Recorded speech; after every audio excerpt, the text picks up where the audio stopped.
This is a one-time opportunity for all you ghosts to really wreak some havoc and damage on somebody who claims to be a ghost investigator. This is it. If you're tired of all those ghost investigation shows that are on every network seemingly 24 hours a day, 7 days a week, including ours, this is it. I am the avatar for everyone who's ever been a ghost investigator. This is your chance to get back at all of us. Drop it. You got nothing. I bet you got nothing.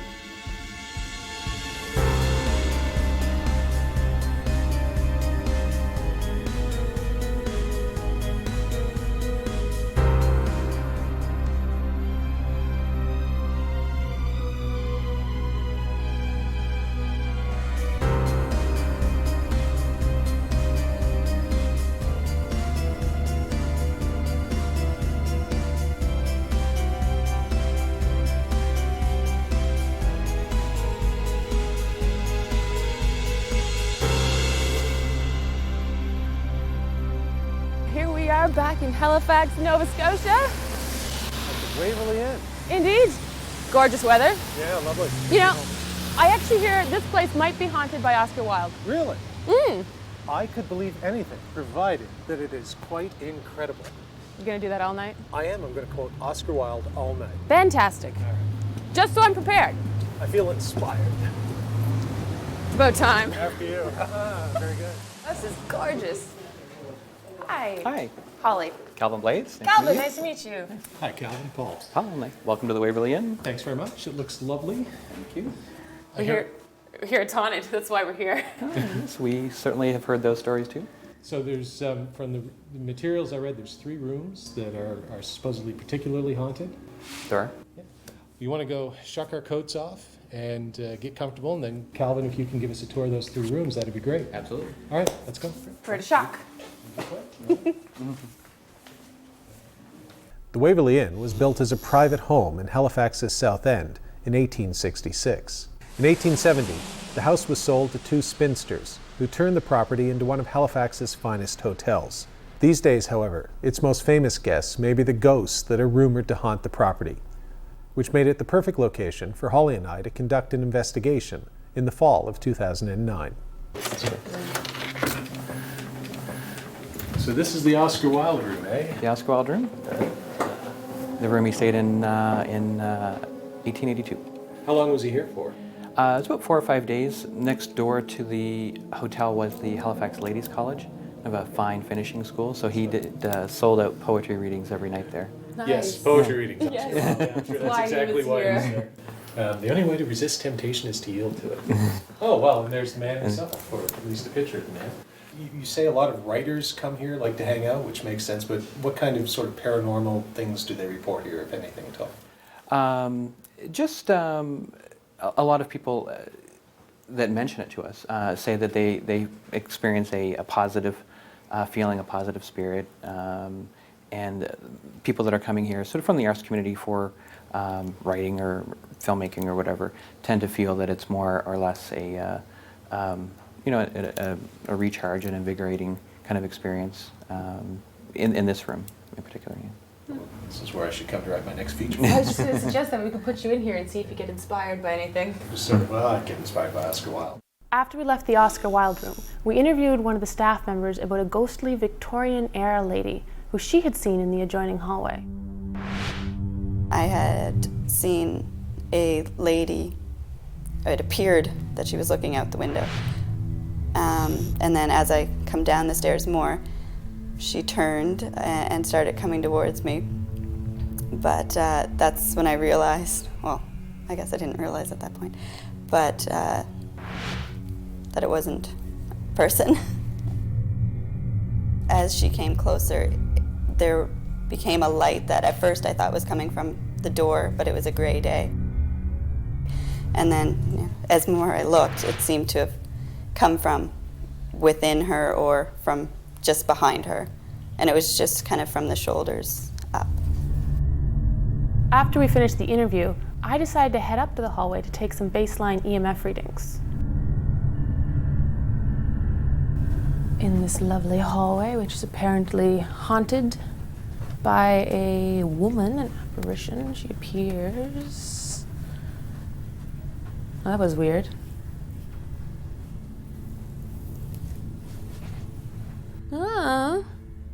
Well, there's a nice little slope to this hallway. Dips down, comes back up, between lights. Yeah, that gives you a bit of a weird sensation.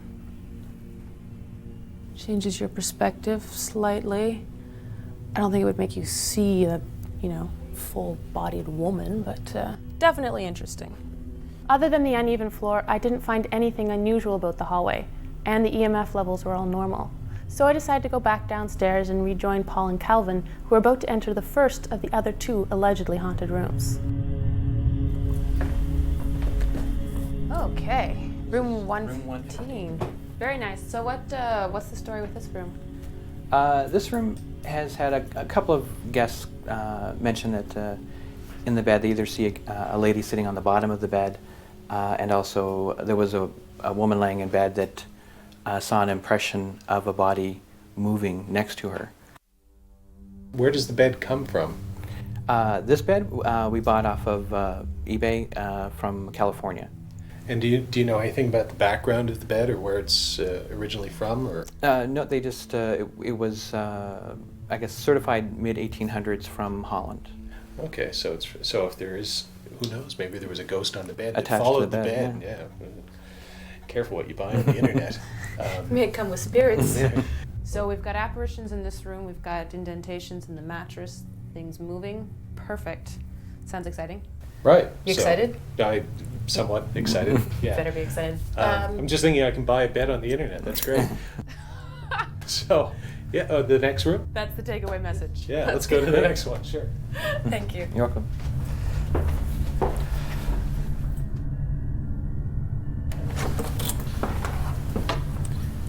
So this is room 103. Welcome to 103.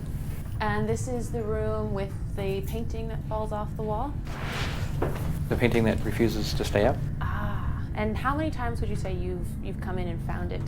Fallen. 3 for sure. Three for sure. Myself. And other people have also found it in that state? Yeah, housekeeping have found it. So now when the painting is found, obviously the glass is always broken because it's fallen to the floor. The first time, actually, the glass didn't break. Oh, fantastic. It was flat down on the mat, unscathed. Was the wiring broke on the back at all? No, the wiring And and the hook on the wall were Still there. Mm. See, that makes it more interesting. So, is there anything else going on here, or is the painting the... The painting is the main thing, and this room, again, it was sort of the similar sort of female guest mentioning about a female sitting on the bottom of the bed, another lady. Really? So there's been another female seen in this room as well. Mhm. Do you know, based off their descriptions, whether or not they were similar from the one on the upper floor? The description generally is not for every guest comment, but older woman, long flowing hair, with a gown or nightgown type apparel. Is this the same woman that was seen in the upper hallway? It sounds like. Okay. I just have one more question. Yeah, so do I. Is she single? Is it kind of, how old? No. What was your question? Again? Really? The painting. Do you know anything about the background of the painting? No, and it was just another something that we picked up at an antique auction for the room, and we don't know the history behind it or who owned it before we bought it. Any kind of date on it, do you think? Again, mostly we didn't really buy, everything was kind of Victorian period, 1880, 1890, so that's Somewhere from there. But as much as we know. It did have the original wavy antique glass, which no longer exists. It's too bad. So a lot of the stuff that it seems that you have here in the hotel, the bed in room 115, the painting here, is not original to the hotel. It's stuff that you acquire from elsewhere. Right. Yeah, the hotel went through a bit of a rocky period in the 40s and 50s, and everything that was of value kind of got stripped away, light fixtures, furniture. So when we went to restore it, it was sort of starting from scratch. So in the meantime, you may have acquired a whole bunch of different paranormal entities. When Ghost Cases returns, Holly and I each take a room and try to make contact with the ghosts of the Waverly Inn. Come hither, ghosts.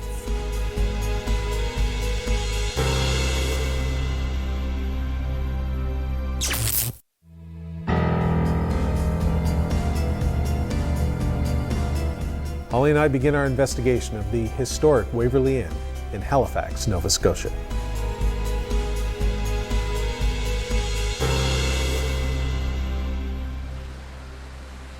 After our tour of the inn, Holly and I decided to split up. The Oscar Wilde room was occupied for the evening, so that left us with room 103, where I sat down to hang out with the allegedly haunted painting, and room 115, where Holly set up her audio recorder and her EMF meter. All right, so in this room we had one guest who was lying in bed, I guess, and woke up and there was a indentation on the bed, which wasn't so unusual because she'd been there with her husband earlier, but he apparently had already gone down to breakfast, and apparently she saw the bed actually move around her. That's a little disconcerting, I won't lie. And another woman reported seeing a lady sitting on the end of her bed. Definitely strange. So, EMF reader. What I like about Holly and I conducting separate investigations is that it gives each of us the opportunity to employ our own individual methodology. Holly uses science and shows real compassion for any ghost that might actually be present, whereas I use, well, let's just say I have a different way of doing things. It's an interesting question. Of the three women in that painting, which one would I be most interested in? The one in the center is probably the least good looking, but she can play the piano, or at least it looks like she can play the piano. That's intriguing. She's got musical talent. I used to be a musician. The one on the right looks to be some sort of strawberry blonde redhead, and she's got music in her hands, which indicates that she probably has no musical talent whatsoever, but she's just going to pass it to the girl in the middle. But perhaps she has other talents. Yeah, reading and writing and such. And the one on the left seems to be with a violin. And so she's probably got musical talent too. I'm gonna go with the one on the left. She's got that dark red dress. I like it. Wonder if she's here. Okay.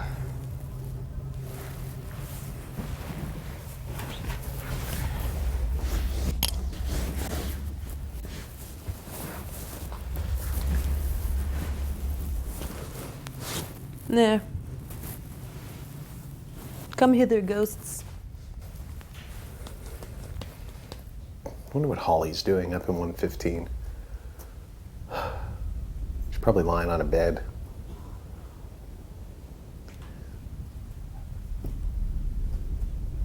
Sitting in a chair, doing the same thing I'm doing, except not reading Oscar Wilde. Come hither, ghost, and ravish me with thy spirit.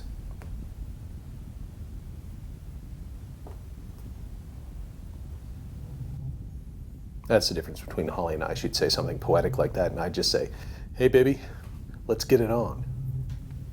Female ghost. Hanging out on the end of the bed.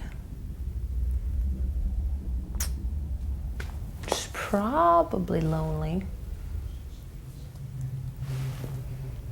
Paul should probably be here, not me. It's the difference between going to the opera and a pro wrestling match. Holly's the opera, I'm pro wrestling. Assume, we'll assume that if there is a lost soul, if you believe in that thing, that if there is a lost soul trapped or connected in this room, stuck somehow in this plane, linked to perhaps even this bed frame, that would get a little boring. Thinking. Nope, pretty sure it would. Because I've only been here, just kidding, 30 minutes. So, if there is something that's linked to this room, or to this bed, I'd have to get lonely. I'm here. You can come say hi. Sometimes you should tempt fate. Because fate is single. And if you tempt fate, fate might say yes, and then you've got a date with fate, which is kind of poetry Oscar Wilde might have written when he was really, really drunk. I have a date, what rhymes with date, fate with fate. And then he'd pass out in a gutter somewhere. But if I'm to tempt fate in here, I've got a room where the painting has fallen off. It's actually kind of a heavy painting too. Fallen off and landed down here several times. So I'm thinking, maybe I've annoyed the ghosts just enough to get them to do something, put my life on the line here for ghost investigation. Hanging out on a bed, waiting for a ghost lady to say hello. It's a new song, just wrote that.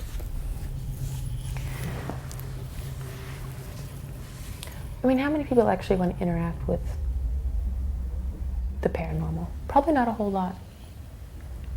You'd think, given the opportunity, you might come out and say hi. You can feed off some of the energy from the lights, the camera. Feed off that. Be okay. Feel free to manifest. I'm going to set the camera up. I'm going to lie down on the floor, right here, right underneath the painting where it's fallen. And I'm going to spend 10 minutes or 15 minutes lying on the floor. We're going to see if that painting falls. This is my dare. If you were out there, ghosts, the spinsters or Oscar Wilde or whatever ghosts might be here, I'd be pretty ticked off if I was dead and stuck here. I really would. So I would want to take it out on the people that were still alive and enjoying their lives here. And I would really want to take it out on somebody like me, who was sort of challenging you and daring you. So this is what I'm doing. It's a new segment that I've just created, and it's called Ghost Dare. And, sort of also called, does Paul do something stupid that will turn him into a ghost as well? So I'm going to lie on the floor. I'm just going to wait for the ghost to drop the painting on top of me. And I dare you, ghosts of the Waverly Inn, drop that painting on top of me. Bring it on, I say. I bet you got nothing, you got nothing, come on. So we're gonna, Holly's probably up in room 115, just sitting there doing her thing, but I'm taking it that extra yard. Because frankly, nothing's happening. So I'm gonna see if I can make something happen. As I was devising a new scheme to annoy any ghosts that might be present, Holly continued to employ her less confrontational approach. Just heard something that sounded like a woman crying.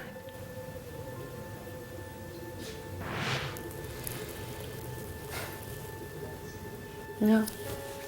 Whatever it is, it's gone. It is kind of a heavy painting. Well, if it falls on me, I hope at least it's the chick in the red dress that lands on me. Because it would be apropos that maybe it's the hat that kills me. When Ghost Cases returns, I put my life in the hands of the ghosts of the Waverly Inn. It's not a see-through hat. I can't see anything. This is a little weird.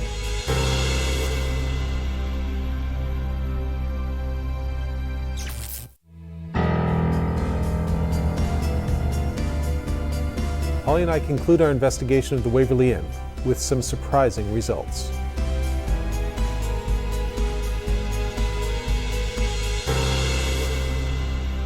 Next to me here you can see a mirror, which we've used. It's lying on the floor too. It's pointing up at the painting. This is the painting that has repeatedly fallen onto the floor right where I am now. So, what my dare is to the ghosts of the Waverly Inn, if there are ghosts,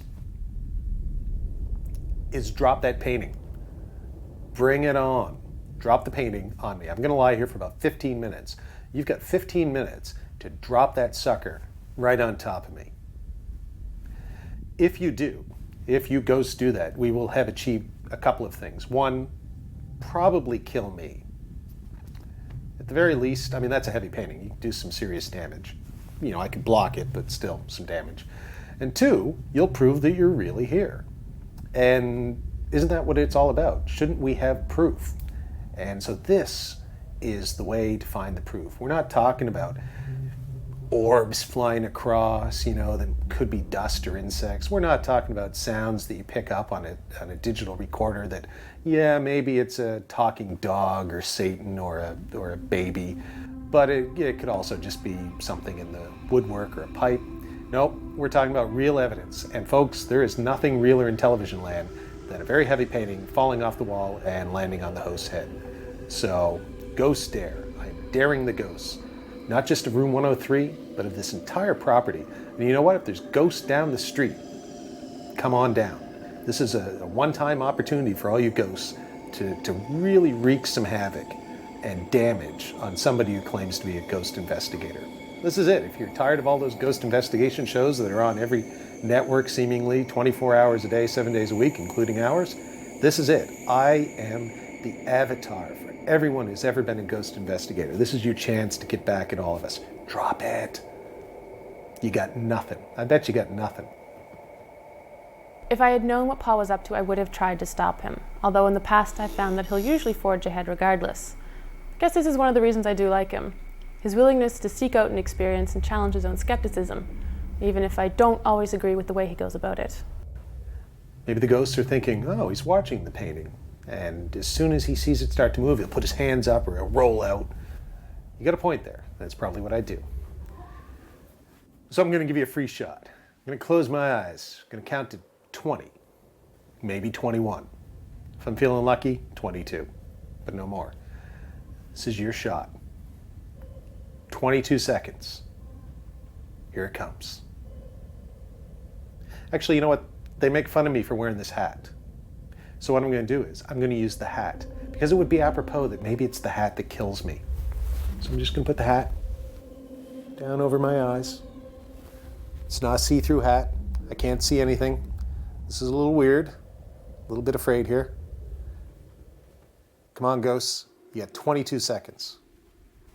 1, 2, 3, 4, 5, 6, 7, 8, 9, 10, losers, 11, 12, cowards, 13, 14, if you're the spinsters, you were ugly, 15, 16, no man ever thought you were attractive, 17, 18, you probably smelled funny too, 19, 20, drop the painting, 21, last opportunity, Oscar Wilde, ghost chicks, spinsters, anything. If you got anything, this is your chance. Do I feel the painting shake a little?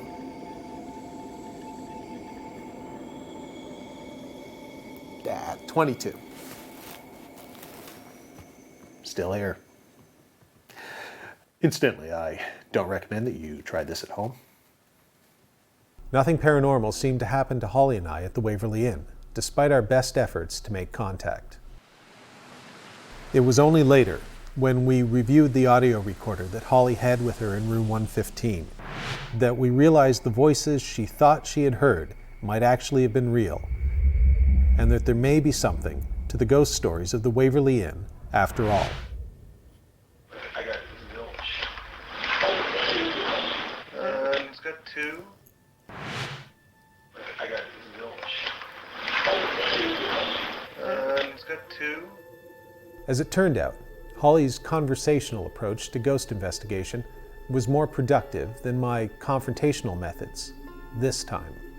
Luckily for me. Drop it. Not looking. Come on, drop it.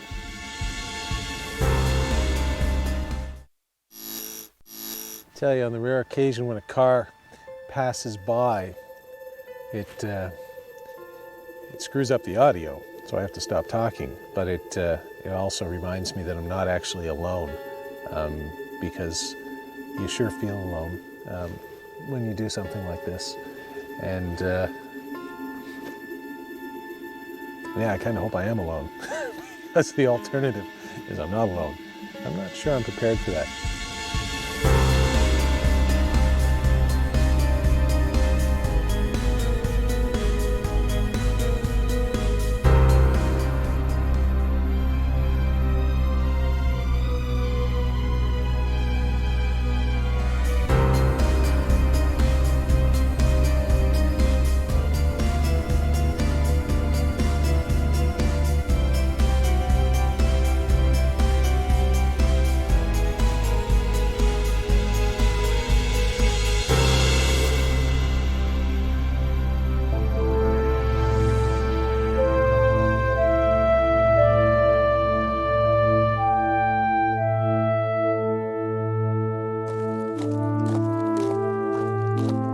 Can you actually here we see are. it? Yes.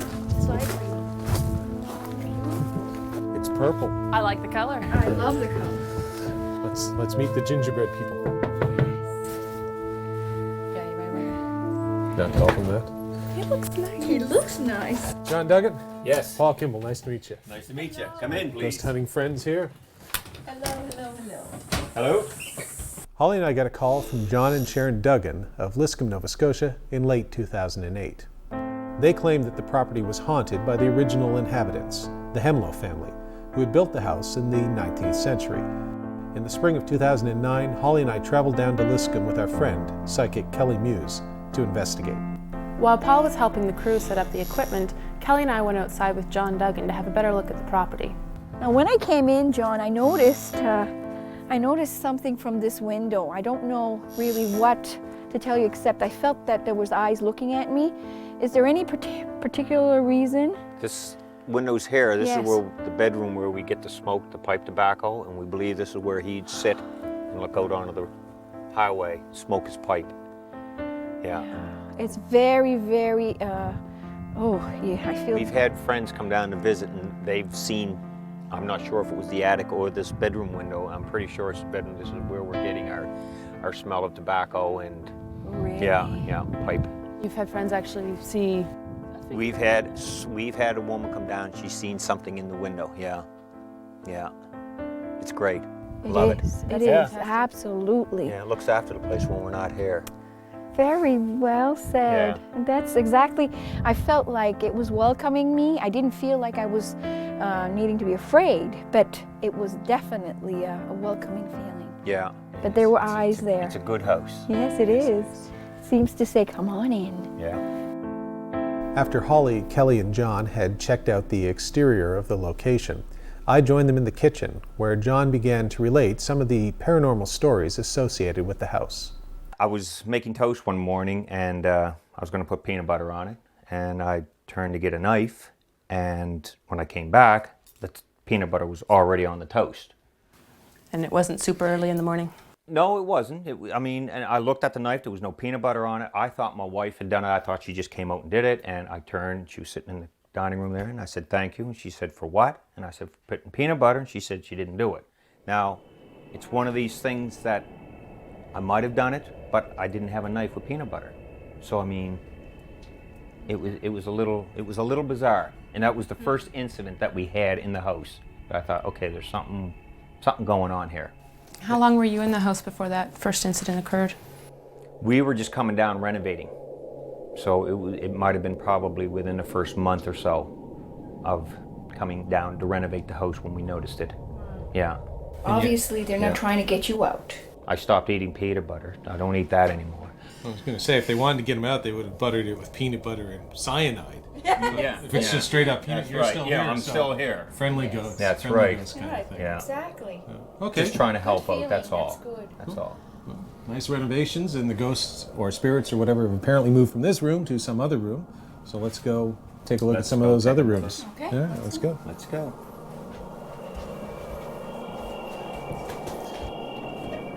Upstairs to your left is the bedroom Okay. where we've had, Some incidents. yes, Here. smell of pipe tobacco. So this is the Front of the room windows. with the pipe tobacco. This is the room. Was it over here by the window? He sits in front of the window supposedly, and that's where he would smoke his pipe. Kind of like if I was him, sort of. Yeah. Yeah. Look out the window onto the road. Old number 7 is right out there.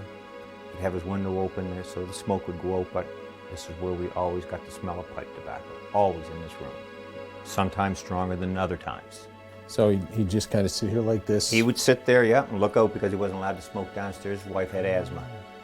So he'd have to come up here to smoke. Now, John, is there a cemetery nearby where the Hemlows are buried? There is a cemetery just down the road here, and Hemlows are all buried there. This is where we found the little girl from downstairs that was causing a little bit of shenanigans in the house. We went over and found her headstone and that, but this is where the family's buried. When John finished his tour, Holly and Kelly went downstairs to meet the rest of the Duggan family, while I went across the road to scout out the cemetery where the Hemlows were buried. Ah, the Hemlow family. Mary Hemlow, James Hemlow, young James Hemlow. Looks like I'm going to be spending the evening with you folks tonight. Joy, oh bliss, oh happy, happy day. With our survey of the property and the surrounding areas completed, we sat down to interview the Duggan family about their various paranormal experiences in the house. My first big experience in the house was I was down by myself one weekend. We were doing the wiring in the house, so we had everything gutted out. Everything was off the walls. The bed was pulled out towards the middle of the room to be able to get out. And where it was pulled out in the middle of the room, I could look out in the hallway. It was blowing that night. House was moving, creaking. You know, you don't think anything of that because it's an old, creaky old house. But it sounded as though there was footsteps. The creaks were coming up the stairs. Sort of freaked me out a bit. I thought, okay, this ain't too good, you know. So I had my eyes closed, and I heard the wind blow again, and I opened my eyes, and at the top of the stairs, there was a figure there, a transparent figure. I could see right through it. It was like a heat wave. It was disturbance through the figure. And I thought, Jesus, this ain't good, man. This freaked me out a bit. I closed my eyes. I was laying in the fetal position on the bed, and I could sense it. I couldn't hear it, but I sensed it. It came into the room. I could feel it come into the room and move around to the back of the bed. And I'm laying there sideways, and it was sort of freaking me out. And it took its 2 knuckles, I could feel them, push on the bed. The bed actually moved behind me. And he leaned down, and he brought his face right down in front of mine. I was laying side, and I'm telling you, I get goosebumps. I got them right now. Every time I tell it, it scared me, not to the point of running out. He stood up and disappeared. And that was the last I ever seen of him. And I thought, you know, this was freaky. So the first time I ever saw a ghost was one time when I was sleeping, and I heard something in the hallway. I thought it might have just been the wind or the creaking of the house. But when I looked up, I looked through my window and I saw out into the hallway, and there was someone standing there. At least it looked like it. It looked like a man, but he had foggy almost and mist around him. And then the other time that I saw a ghost, I got up to use the bathroom during the night, and I walked around the hallway, and I looked around the corner, and I saw just a hand.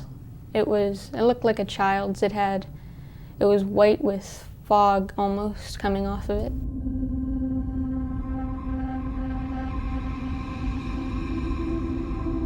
The first time I ever saw a ghost was one time in the middle of the night. I just woke up and I wanted to get back to sleep, but I couldn't. So I decided to read a little bit. And as I kept reading, I looked over towards my closet and I thought there was a short figure inside.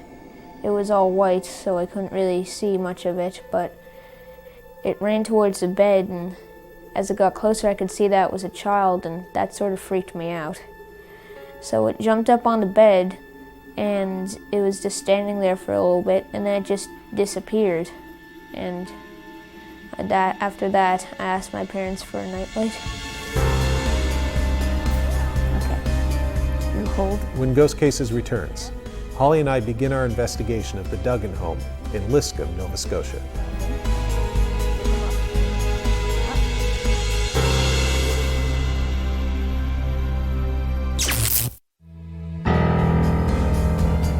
Do the spirits of the original owners haunt the Duggan home in Liscombe, Nova Scotia?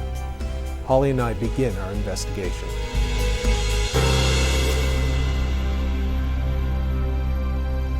Whenever you have a case when there are children involved, you have to be careful.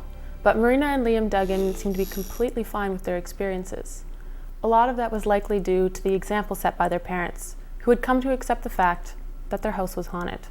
When we first moved into the house, I was kind of freaked out. I was always looking around or over my shoulder, especially at night if I was going down the stairs or going into a dark room. I think I was a little afraid of seeing something. But then after a few years, I got more comfortable, and now nothing bothers me at all in the house. I'm really comfortable. After we finished our interviews with the family members, Holly and I sat down to figure out our game plan for the evening's investigation. Kelly would conduct a seance with Sharon Duggan and Holly, while I would head across the road by myself to the cemetery and camp out next to the graves of the Hemlow family. We're going to try and contact the other side here, Kelly. You want to take us through what we have set up here? Well, what I'm going to do is light this candle. The candle is a tool. What I'm trying to do is establish a connection to the other side and give them the option to actually show us that they're here, which takes not a lot of energy on their part. So by moving the wick, the flame, they can actually show us that they're there, or they can actually extinguish, yes, it's the French, extinguish the flame itself. Now I'm going to invite them to do that, and also I'm going to ask them if they'd like to show their presence in any other way in this room. That would be acceptable. Is that okay with you? Sure. Okay.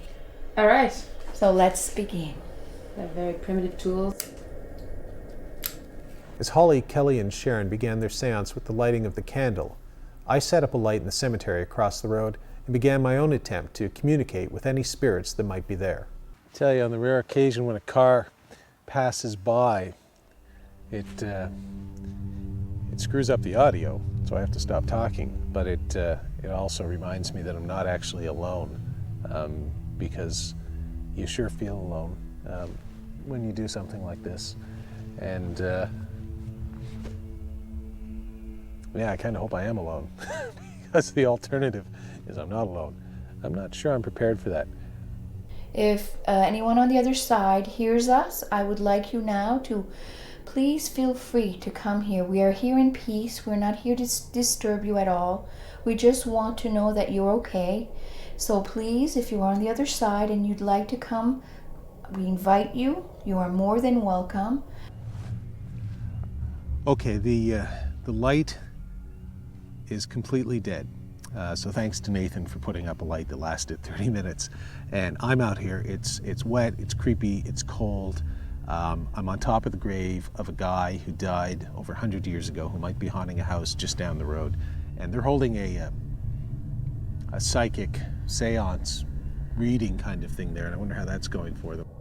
The candle in front of us is there to allow you to use as little energy as you can to move the flame, if you will. So we'll look up at the flame, and if you'd like to move the flame, that would be wonderful. And also I'd like to make it clear, Paul is right now in the cemetery, and we'd like to anybody who is connected to the Hemlows to go and show themselves to him. Be gentle. Or not. But make it clear that you are there, and we shall see. I can tell you how this is going for me, and that is really, really freaking scary, but not in a threatening way, not like the St. Andrews jail was. And I say that because in St. Andrews I had this feeling of, because a guy was hanged just next to it, a man who had committed murder. He had spent the last days of his life in that jail cell, and I felt this cold wrapping around my throat. Well, I am feeling a similar type of cold tonight, although not around my throat. It comes, and it's not the wind. The prevailing wind is going in a different direction, and I'm feeling it all around me. It's like a little bubble of cold that comes and goes, and it's getting more and more frequent. And I know, because I am one, what a skeptic would say, and that is that it's partly the mind playing tricks on you, and partly the fact that it's wet and cold out. But I'm taking it, I'm factoring that in, taking that into account. And what I feel is different, at least to me. It's different. I can't explain it. I'm certainly not going to say it's paranormal, But being on the grave of Hemlow while they're doing that, yet again, it's the cold sensation, and that seems to be a repeating motif when I try these stunts. So who knows? Maybe Mr. Hemlow here is here, or at least something. I don't know. I'm certainly not going to rule it out. And I wish the light hadn't gone out. that would be nice. So I'm going to have a word with Nathan about that. So anyway, reporting from the grave of James Hemlow, with a bubble of cold around me, and when I move away from here, when I move away from here to check the camera, I don't feel it.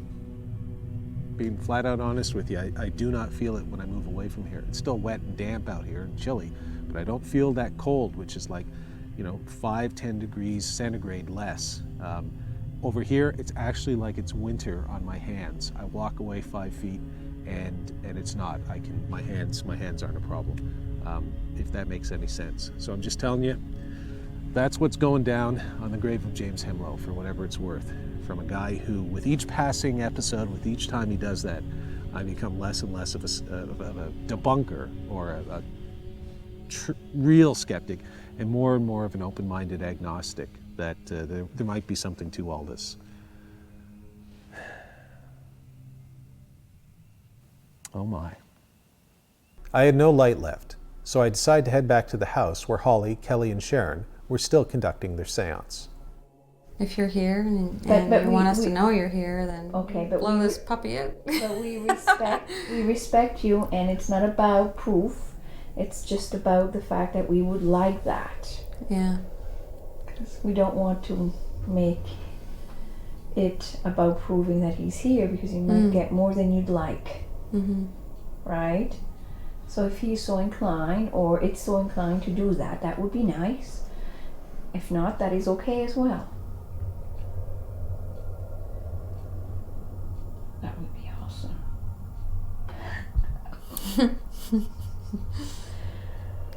Alternatively, if you want to go and find Paul in the graveyard, I'm just saying, Paul is a bit of a skeptic.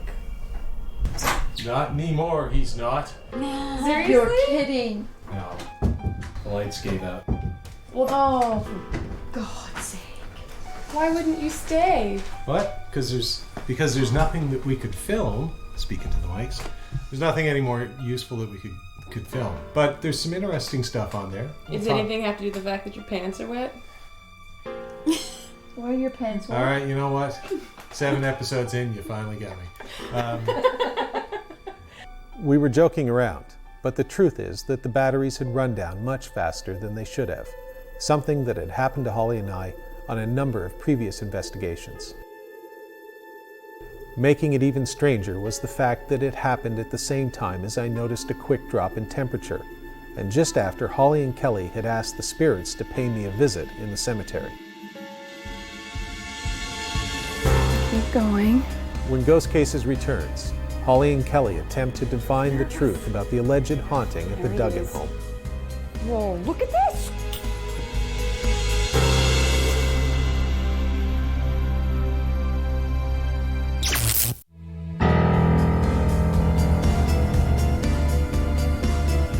Holly and I conclude our investigation of the Duggan home with psychic Kelly Muse.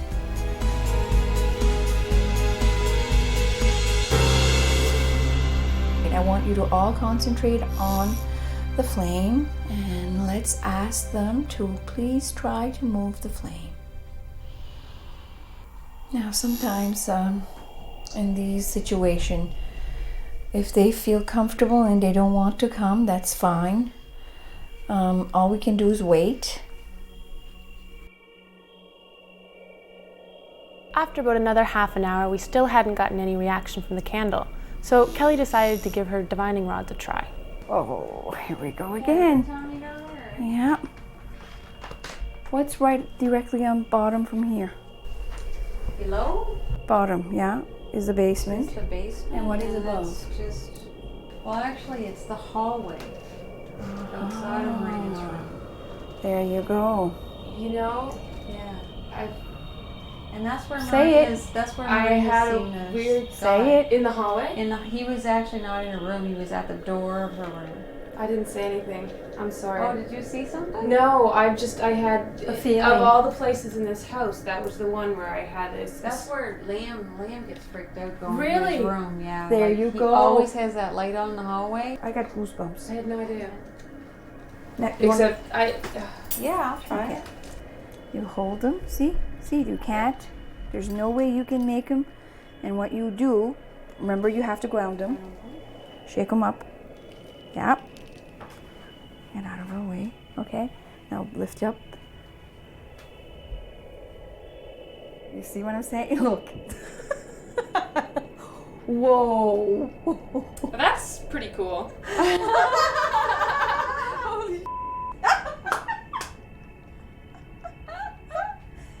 Now, are you making them move? I'm not doing a thing. Take a look at her face and she's not doing a thing. Oh my god, that's freaking me out. Are you okay? That's weird. That's really weird. You see? And you're not doing a thing, are you? That broke me out into a sweat. There Should we you maybe go. check upstairs? That's hilarious. Yeah, that's probably a really good idea. Do you want to I check mean, that if hallway? the energy's that good here, imagine Yeah. what it'd be like up there. Yeah. Because You that's a hot spot. I never really thought about it being a hot spot before because I don't But think about that's it. where there's Liam's the only one that finds it a hot spot, right? Because I think it's because me and Marina are so unfazed by anything. Liam is freaked out, right? Like he's like, yeah, it's wild, eh? Liam's the one that's always I'm running suitably through that impressed with this very hallway I'm to get to suitably his... impressed. Yeah. There you go. See? I actually had absolutely no idea about that. I knew that a man had been seen in your room, and I thought someone had seen someone at the top of the stairs at one point. But the hallway was the only thing I hadn't heard anything about, But and you it was the felt one place that I strange. felt strange in. Yes. I don't see anything here. Keep going. Now. And this is the spot where Liam gets nervous. There you go. There it is. Whoa, look at this! Whoa. Holy crap, I've got goosebumps. That's pretty intense. From the hallway, we proceeded to the master bedroom, where the smell of tobacco was often reported. Again, the divining rods were very active. Well, that's weird. Look at that. Look at What that. does that mean to you, Kelly? That is just strange. Just the movement? That is very weird. It's almost like it's blocking it.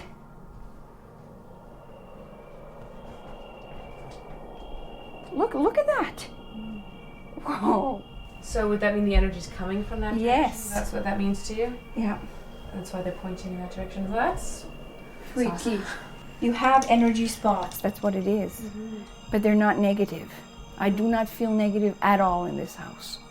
It's just that this is their home, you know, and you're coexisting in this wonderful house, and it's good. I think you're right. Yeah, they Feel approve. something now? No, I just feel peaceful about it all. Not all spirits are bad spirits. Oh no. Check.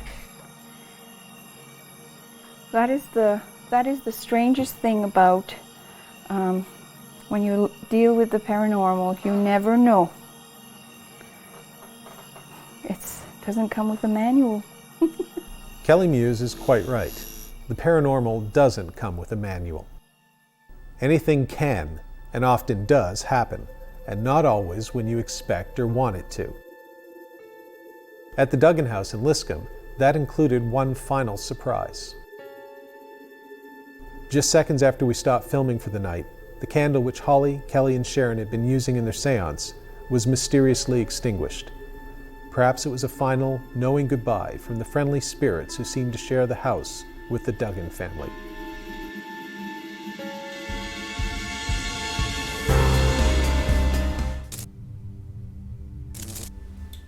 After 12 episodes and 13 allegedly haunted locations, I've been able to draw a few conclusions. First, I'm firmly convinced that the vast majority of ghost stories can be explained without reference to anything paranormal. However, there are some cases that seem to defy rational explanation. We should always be conscious of the fact that there are a great many things about our universe and ourselves that we haven't even begun to understand yet.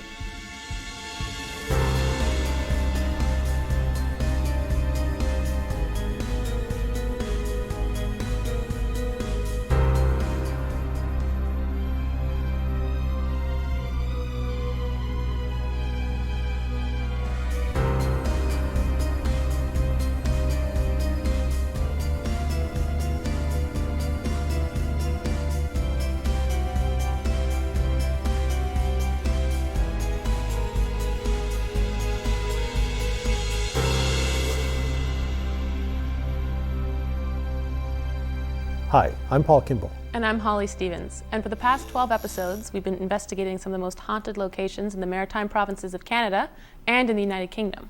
Haunted churches, haunted graveyards, haunted private homes, haunted restaurants, haunted inns, haunted hotels, a haunted Neolithic burial chamber. Have I forgotten any of the haunted places we've been? A haunted radio station. That is true. Yes, many haunted locations. So tonight, what we're going to do is bring you some of the best evidence from those locations. As well as some of the weirdest moments, the strangest moments, some of what we think are the funniest moments. There's a lot of those. There's a lot of those. Whether you folks agree or not, who knows, but we think they're funny. And then at the end, Holly and I are going to come back and we'll each give our thoughts on what's happened to us over the last year of our journey of ghost investigating. So stick around, enjoy the best of ghost cases, and we'll talk to you at the end of the episode.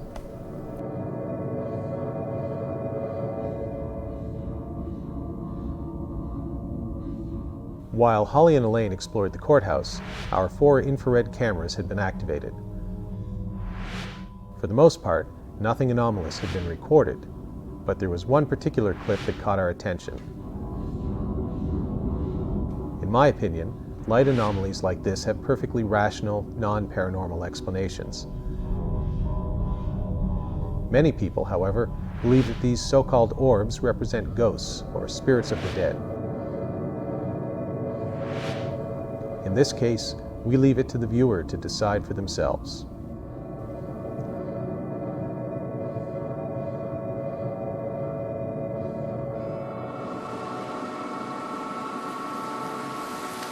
We're always careful when reporting DVR evidence. In most cases, light anomalies can be explained by dust or insects reflecting off the infrared light. In this case, however, the light anomaly is an unusual shape and size and follows a path around the salad bar that one could imagine a human being, or in this case, possibly a spirit, might follow. Watch for a seemingly transparent shadow that appears at the left side of the screen, and then follow it as the shadow passes by the trigger item and becomes more visible just before it disappears off camera at the right of the screen. Could this have been a curious spirit examining the picture of the ship? We don't know, but perhaps our trigger item worked better than we first thought. The area to watch is on the wall behind the computer screen. Our camera picks up an unusual disturbance, and then an orb appears and flies across the room. The orb wasn't the only thing that our camera picked up, however.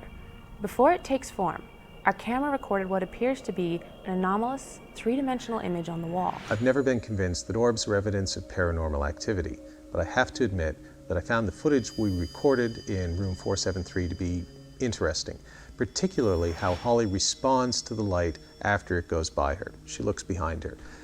I can't offer an explanation for that. I find it to be genuinely anomalous.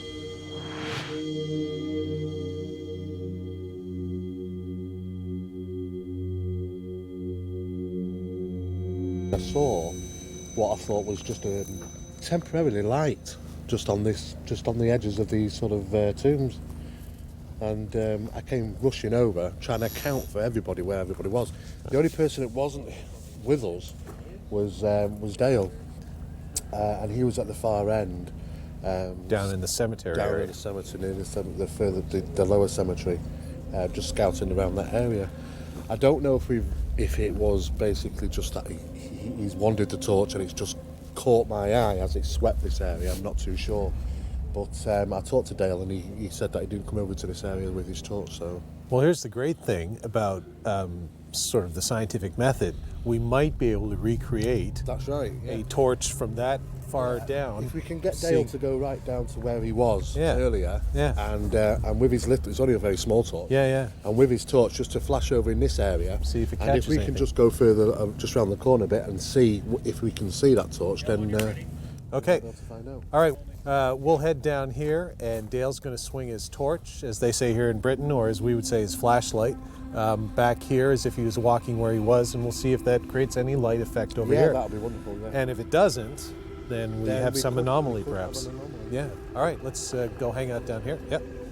He's always pointing in that direction. It wouldn't have looked like that. And that's like lights the whole. Yeah, because as a flashlight works, the beam goes out. Yeah. And it gets further and further apart the distance you're away. Yeah. And when Dale was down there and he flashed his light up here, it was too widespread. It was very focused, like what I saw. Yeah. So I think we could have something a little bit strange there.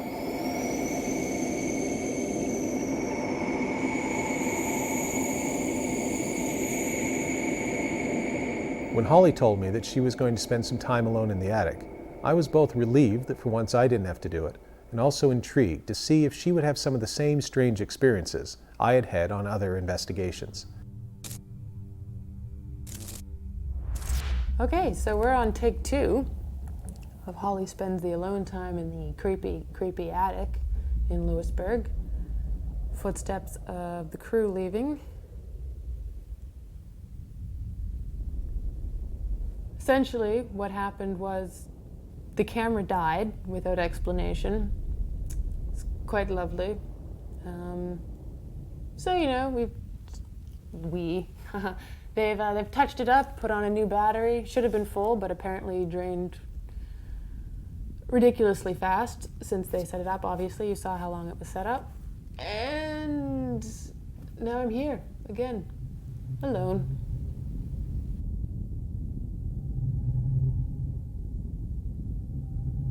In a period of 20 minutes, our sound technician, Dale Lucky, burned through 2 sets of batteries that should have lasted over 2 hours. How long are these ones running? They've only been going probably max 20 minutes today. What do you usually get out of them? That first shoot we were on down in Liscombe, Yeah. I think I didn't change batteries once. And that would have been a couple of hours? Yeah. Wow. So I don't know what's going on, but anyway. I had to change 4 times whilst I've been here. Now it's the same pack, come out of the same packs that I use when I'm at home, and they're usually pretty much good for a week or so, usually about a week. But just the location here tonight, I've changed them 4 times. So. But it is quite common for people to report battery loss on equipment when the new batteries have been placed in them in areas where alleged paranormal phenomena takes place. So.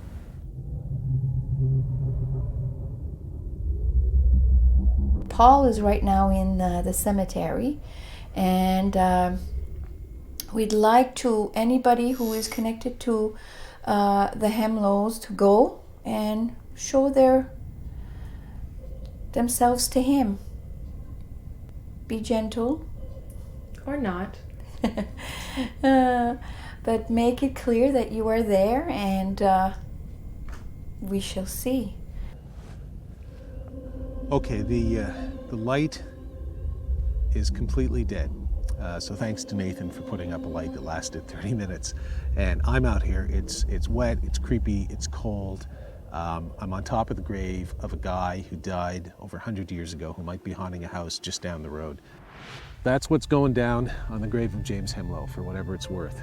From a guy who, with each passing episode, with each time he does that, I become less and less of a debunker or a real skeptic, and more of an open-minded agnostic that there might be something to all this. Oh my. See, there will be camera I cannot see the... When Ghost Cases returns, we continue looking at some of the best evidence just before from season 1. Look where my head went. Back down, I felt the same. Are you serious? Yep.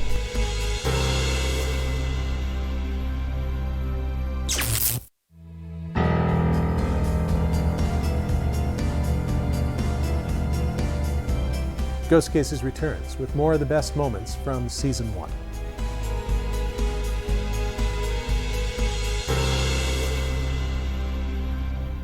You may get burned when playing with the fire of the unknown. In fact, I think it's a very real possibility. There is true danger there and caution is required. But at the same time, there is no point in hiding from what we don't know. You could get hit by a car crossing the street. The danger is just as real and just as damaging. The difference being is that with the car, you might actually see it coming.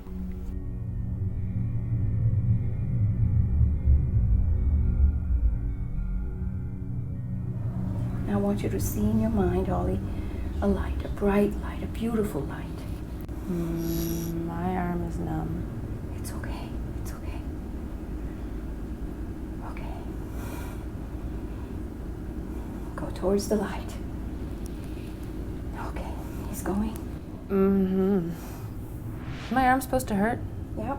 Oh, okay, good.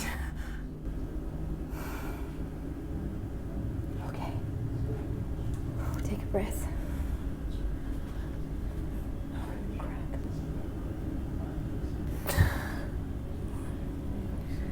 Okay.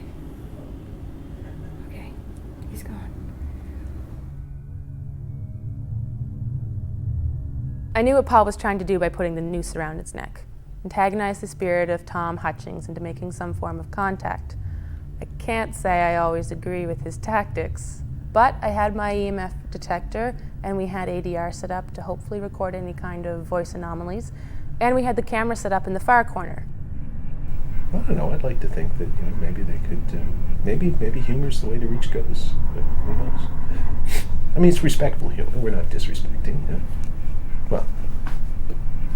Well, I'm curious what this felt like, and I think if you're going to sit, it actually really does. I mean, you do a good yank. So, no, not you. A controlled yank that I can control. I need you breaking my neck. Holly and I had been in the jail cell for the better part of an hour, and nothing had happened. We decided to turn the lights out entirely to really try and get a feel for what it would have been like to be Tom Hutchings in there waiting for his execution at night. And that's when things got really weird. Oh, That was weird.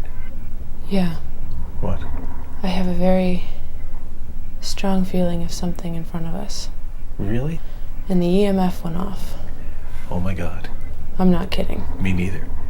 I was sitting here and all of a sudden I felt this cold go around my throat. What strikes me most about this experience is the fact we had the one thing that skeptics are always looking for: corroboration. Two independent witnesses seeing or experiencing something at the same time in the same place. In our case, different things, but still, that is the kind of evidence skeptics are always looking for. And then to top it all off, it happened again. It's up again, it's up, and it's gone. Oh, okay. See, there will be camera I cannot see the EVP thing. There will be camera confirmation on that just before you said that, look where my head went. Back down. I felt the same. Are you serious? Yep. I went, the camera will confirm before you said it, I went like this. Right back down in. Like, I don't actually really want to expose my neck at the moment because it's kind of creepy. Ugh. I don't think I've seen you like this before, Paul. Yeah, well, I got a thing about strangling and necks and throats and stuff. Maybe in a previous life I was hanged. The noose was funny because the noose is no threat. And this, who knows? This is an unknown. Okay. Look, spook time's over. We're spooked. The feeling of being strangled, if that's what it was definitely an uncomfortable experience. Now, I'm a skeptic. I believe in evidence. I'm well aware of the subjective nature of what happened to me in the jail cell that night. But I'm also aware that whatever happened, happened. I can't discount it. I can't explain it. All I know is I felt it, and it felt real.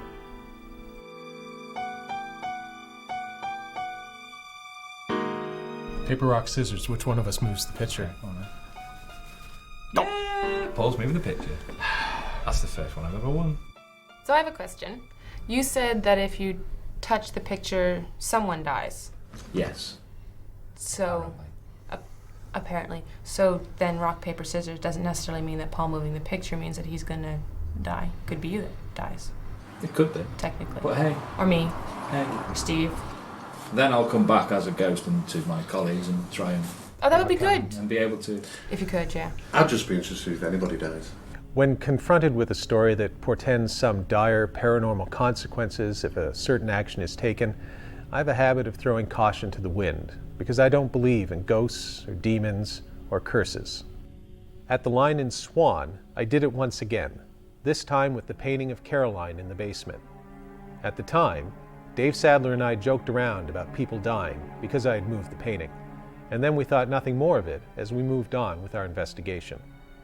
However, the next day we got news that the father of one of the participants in our investigation that evening had passed away suddenly the next morning.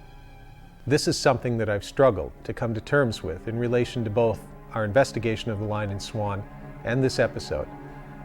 The skeptic in me wants to dismiss it as a pure coincidence.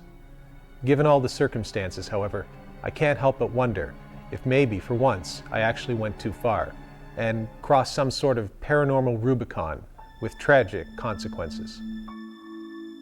At the Line in Swan, supremely confident in my skepticism, I came and I saw. But it may have been the curse of Caroline's painting that ultimately conquered.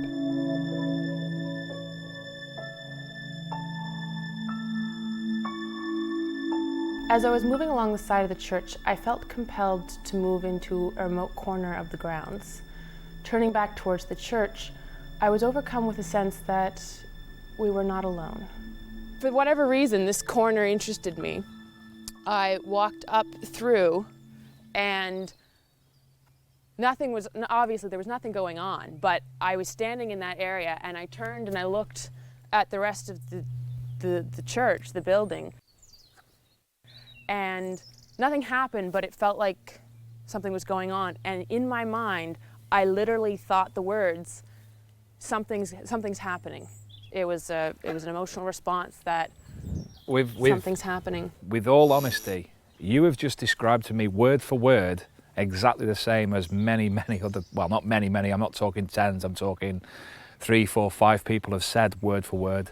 There's something else going on here. Something else happening. There's something else. It's like there's a curtain and there's something else beyond the curtain. I can't see it. But Harry Potter-esque. Yeah, but I can feel it.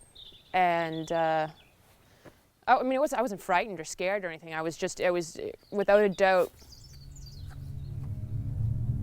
I can't see it, but I know. With our camera set up, we decided to explore different areas of the church grounds. I found what I thought was a nice, quiet little spot at the rear of the church. Within minutes, however, I had one of my weirdest experiences yet as a paranormal investigator. Out of the corner of my eye, and then I looked over, it was over in this direction, and because the sky, there's trees, and then there's sky in between, which gives a backdrop of some illumination that you can see things. And it's weird. I would describe it almost in a science fiction sense as if a door opened. So, like this, kind of a door opened, a shape formed. It was totally black and surrounded by the night sky, which is slightly illuminated from a town off in this direction, I guess. And then as soon as it was there, it was gone. Maybe a second or 2 seconds, I suppose, afterwards. When Ghost Cases returns, more of the best evidence from Season 1.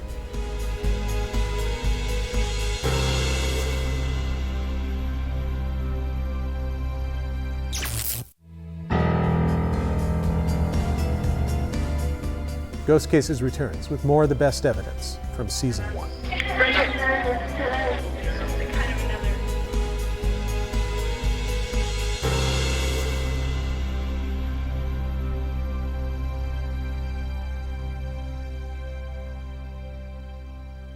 So I'll leave you two guys here, and maybe without my sort of dark, forbidding, skeptical presence, if there is something, give it another 10 minutes, see what happens. Graham and I spent about another half hour in the cellar, but nothing seemed to happen, so we headed upstairs to rejoin Paul and the UPIA, who'd begun packing up. It wasn't until later that we discovered my audio recorder had picked up an eerie, childlike voice as I was leaving the basement. And we're back upstairs now.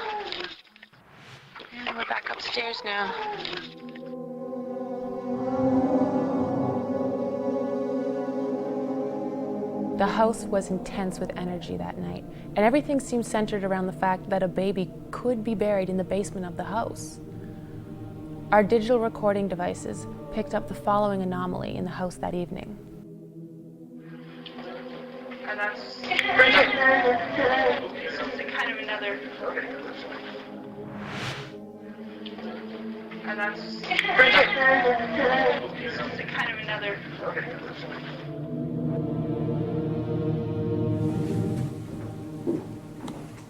What the hell is that?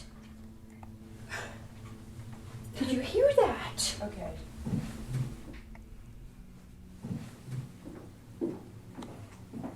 Oh my God. That's incredibly strange. I mean, I know old buildings make noises. I've lived in one my entire life, but that's not a typical old noise.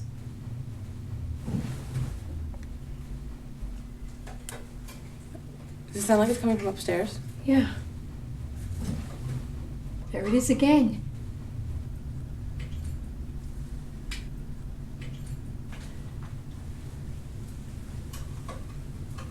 Do you see anything? No. It sounds like, oh, I wonder what's up here. Well, there's the attic above us. It sounds just like footprints. Steps. Steps. It's all good. It is. It's all good. I got shivers. Somebody's walking upstairs. Well, it's what it sounds like, and we're getting reports of people having that kind of noise anomaly, if you want to call it, because there's no one upstairs, and most of the time they keep that door locked. It's unlocked right now because we're monitoring with the DVR. Yes. So, and there's no one there. Kelly and I conducted a thorough search upstairs, and then we went outside and checked around the building. Wind-related noises were present, but we could account for them. Our digital video cameras confirmed that there was no one upstairs, and we couldn't find anything else that could explain the sounds that we encountered in the Douaget house.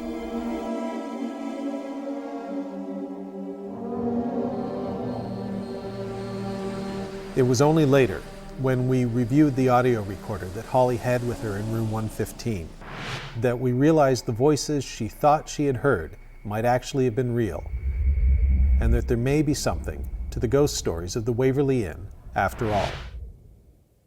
I got zilch.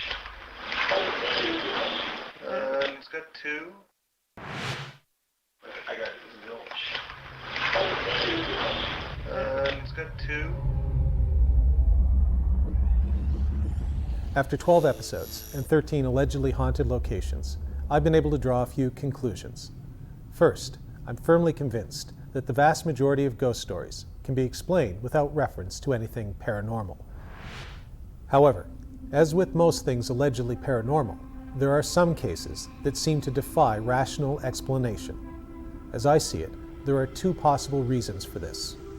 The first is that the investigation may have been flawed in some way, or incomplete, so that a non-paranormal answer might be available, but it just hasn't been found yet. The second, and more interesting possibility, is that there really is something paranormal happening. With so much to discover, it would be arrogant to assume that we have all the variables to formulate all the answers. The paranormal will always exist. Not because science won't expand into the unknown and generate answers, but because there will always be more questions. We should always be conscious of the fact that there are a great many things about our universe and ourselves that we haven't even begun to understand yet. All we can do is keep looking, keep asking questions, and keep our minds open just a little bit so that we are prepared when discovery does hit. I don't believe in ghosts, but I do believe in the possibility that lies within what we do not know. My conclusion about ghosts coming out of this series is the same as it was going in, and can best be summed up by the motto I try to apply to all things in my life, whether normal or paranormal. Don't believe, don't disbelieve, think. Thanks for watching.